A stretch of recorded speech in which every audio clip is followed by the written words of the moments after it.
Hey everybody, welcome back. Today we made macaroni and cheese. The spices are salt, pepper, garlic powder, Cajun seasoning, and smoked paprika. I used 8-ounce blocks of Colby Jack, marbled cheddar, and cheddar cheese, and then it's a fourth cup of flour.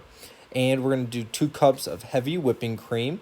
And you're gonna get your pasta boiling. I used 2 pounds. I probably only should have used one. So use 1 pound.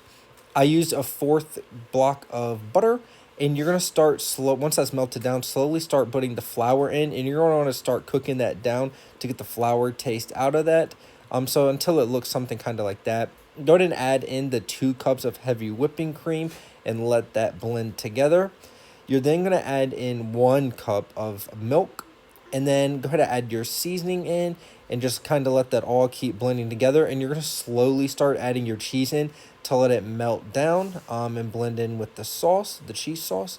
So just slowly add that in. Don't do it too quickly. And just let that kind of simmer and all melt down and blend together. Once your pasta's done, I just put it into this big metal bowl we got, and I dumped the cheese sauce in and then mix it all together. Start preheating your oven to 425 as well. And the rest of the cheese, go ahead and dump on top to get that nice crispy cheese. Bake it at 425 for 20 minutes, and it will look like this. Thank you for watching, and enjoy.